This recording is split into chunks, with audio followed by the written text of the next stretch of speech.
ስለዚህ ኢትዮጵያ ፍቅርና አንቺ እኮ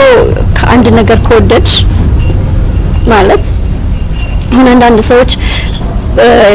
ፕራውድ መሆን አለብሽ ከውስጥ ከየት እንደመጣሽ ከየት እንደተወለድሽ የት እንዳደግሽ ይወስነዋል በሱ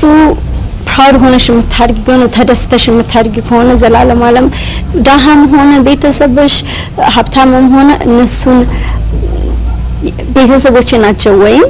አገሬ ነው ብለሽ ማሳወቅና ለህዝቡ እንትን ማለት እንዴት ደስተኛ ነኝ ለምን አሁን ድሮ ትዝ ይለኛል ኤካን ራሱ እዛ የተወልዶ ያደገው አሜሪካ ነው ግን በጣም አፍሪካን ይወዳል በ7 አመቱ ሄዶ ነበር ለአመት ነው ምናምን እና ብዙ የሌላ ሀገሮች ዜጎች አሉ ላይክ ዌስት አፍሪካኖች ማለት ነው አሜሪካ ያለን እኛ ትዝ ይለኛል እኔ ከየት ነሽ ሲሉ ሌሎቹ ሲዋሹ እኔ አፍሪካ ነኝ እላለሁ እኔ ኢትዮጵያዊ ነኝ በኩራት ደግሞ እሱ አገር ነው ምናምን ይሉኛል ምን እና እናንተ የተገዛችሁ ምናምን እኛ አልተገዛንም ምናምን ያልኩኝ አወራለሁና ዳሃም ሆነች አገራችን ሀብታም የተወለድሽበት ነው የሚወስነው አንቺ የሚያረጋሽ የተወለድሽበትና ያደግሽበት ቦታ ነው እና እኔ የተወለድኩት ኢትዮጵያ ነኝ እኔ እናንተ ባባቴም ኢትዮጵያዊ ነኝና እሱ ነው የሚያኮራኝ ኢትዮጵያዊነቴ ማለት ነው ኢትዮጵያ ባልሆን ቻይናም ቢሆን በቻይናነቴ መኩራት አለብኝ አገሬን ማሳወቅ አለብኝ እኔ በሀገሬ ኮራለሁ በህዝቤ ኮራለሁ እኔነቴን ማቀው ኢትዮጵያ ስለሆንኩ ነው ነው ሮዚ የሚያረጋት ኢትዮጵያዊነቷ ነው እና ለምን ሁሉ ጊዜ ለምንድነው ቋንቋና ማትረሽ ይሉኛል ስወጣ ማቀው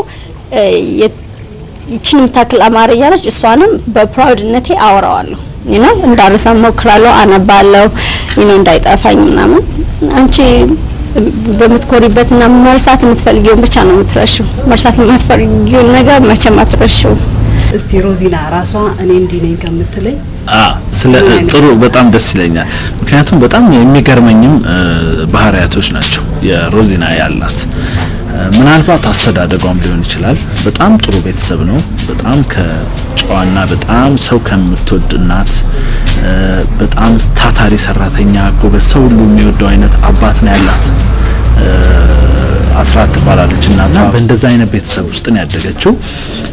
በገንዘብ መሐልም ነው ያደገችው የገንዘብም ነገር የላትም እንደዚህ ለገንዘብ ብላ የምታደርጋቸው ነገሮችም የሉ ፕላስ ጀምር ራስ ጁዳን ራሱ ከጓደኛዋ ከዳሙኒክ ጋር ጀምረው ሰክሰስፉል ነበሩ እና የሮዚና ሰክሰስ ከኤካን በፊትም ነው በራሷ ስለዚህ ከዛ በኋላ ከመተዋወቅና ከመላመድ የመጣ ነው የሚተዋወቁትም ብዙ ሰው ማያውቀው ከሱቅና በፊት ነው ተዋወቃቸው ራሱ ስለዚህ እንደውም ምናልባት እኔም እሱም ሲለኝም ከሰማሁት ማለት ነው ለሷ ያለው ትልቅ ከምን እስከዛሬ ከሚያውቃቸው ሰዎች ሁሉ የተለየ ክብር አለው እና እንደውም ኢትዮጵያን እንዲወዱሉ አድርገውታል በቃ ኢትዮጵያኖች ጨዋዎች ናቸው ብዙ ነገር እሱ አሁን ስለ ብዙ ጊዜ አንድ ቀን እንኳን ባጋጣሚ ሰላም ያለችው ልጅ የውሸት እንደዚህ አድርጌ ከሱ ጋር ብላ ፓፓራዚ ላይ እንትን ለማድረግ ማአት ነገር ነው የሚያደርጉት ብዙ ሰዎች ሮዚ ግን በሱ እንኳን ስም እንድትጠራም አትፈልግም ስለሱም ከምታነሽባት የራሷን ምሰራውን ስራ በራሷ የራሷን ብቃት ነው ማሳየት የምትፈልገው እና እሱም አለ ብላ ወይም እሱ በጣም ሀብታም ነው ታጋለሽ ያለው ነገር በጣም ብዙ አለ እንደዛ ብላ እንኳን ቁጭ ምትልም አይደለችም ልጇን በወለደች በ2-3 ቀን ውስጥ ካስት ልታረግ ፊልም ካስት ልታረግ ምትሯሯጥ ናት እና በጣም ጠንካራ ልጅ ናት በጣም ጎበዝ እኔ በጣም ነው ማደንቃት ከሷ ጋር ምንም ስራ ሰርቶ ደግሞ ፌል የሚደረግ አይነት አይደለም እሱ ሁሉ የሚያምንባት ናት እና ብዙ ስራዎችን የሚያማክራት ናት ስለዚህ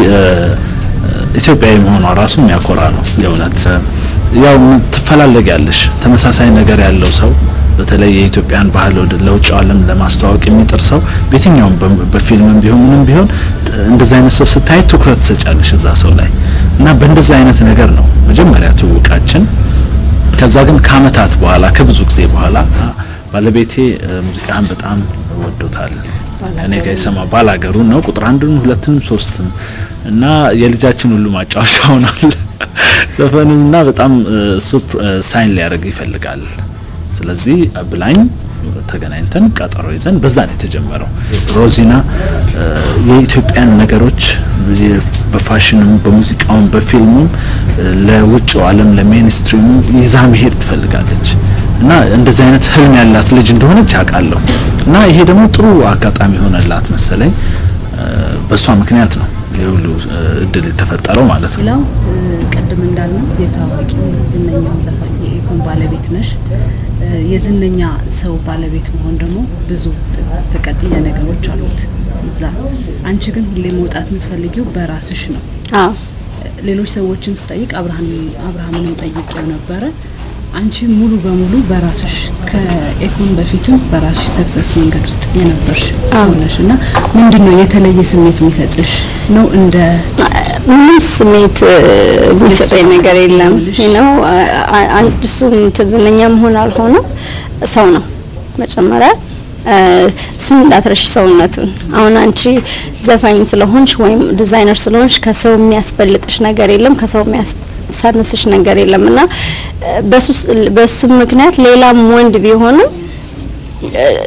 አንድ አይነት ነው ፊልም ማድረገው፣ ወደዋለው፣ አከብራዋለሁ፣ እንከባበራለን እሱ ነው እንጂ ገና ለገና እሱ ዘፋኝ ነው ወይም ታዋቂ ነው ብሎ ለኔ ምንም ያደርግልኝ ነገር የለም፣ የሚጎለኝም ነገር የለም ነው። ግን በቤተሰብ ምክንያት ተከባብረን ተዋደን ምንኖር ሰው ነው። ሁሉ ባሊ ሊሆን ይችላል ነው እና ማንነቴንም እማቀው ራሴ ነኝ፣ ማረገውን ማቀው ራሴ ነኝ። እሱ ስለበሱ ስመሄድም አልፈልግም ነው። እኔ አሁን ካወራናቸው ነገሮች ተነስቼ ምንድነው ሳስብ የነበረው አዲስ አበባ ከመጣሽ ትንሽ ቆይተሻል እና በጣም ብዙ ኢንተርቪዎችም ነበሩሽ እና በሙሉ ኢንተርቪዎቹ የነበሩት የኤከን ሚስት በመሆንሽ ነው። አሁን ግን ቁጭ ብለን ካወራናቸው ነገሮች ማየት የሚቻለው የራስሽ የሆነ ትልልቅ ስራዎች አሉሽ። አንቺ ተሰምቶሽ ያውቃል እንደዚህ አይነት ተጽዕኖ ነበረበት የኤከን ሚስት በመሆንሽ? አንቺ ስራዎች እየተደፈኑ ነበሩ? አንዳንድ ጊዜ ሰው የሚያተኩሩት እሱ ነው እና እኔ መናገር የምፈልገውን አያተኩሩም እንትናችና እኔ ደግሞ የምፈልገው አላማ ለማሟላት ነው። አላማ አገሬን ለማሳደግና ህዝቤን ኦፖርቹኒቲና ስራ ለማግኘት ነው። የምፈልገው አገሬን ለማሳደግ ነው። ከልጅነቴ ጀምሮ ነው ሰውጣት እዚህ ይለኛል ኤርፖርትኝ ስመለስ ለማይ የለመነች ያልኝ እኔ መጨረሻ 20 ብር ነበር እንጂ ላይ ሰጣዋትና አመሰገነች። ስትመለሽ ለአገርሽ ጠቃሚ ሁኚ ምናምን እያልሽ መረቀችኝና እኔ ደግሞ ብሊቭ ያደርጋለሁ አልኩኝና ሄድኩኝ። ሰው እና ዝነኝነት መሆን አልሆነ ሰው አንድ ነው። ሁላችንም ከእግዚአብሔር በታች ሁላችንም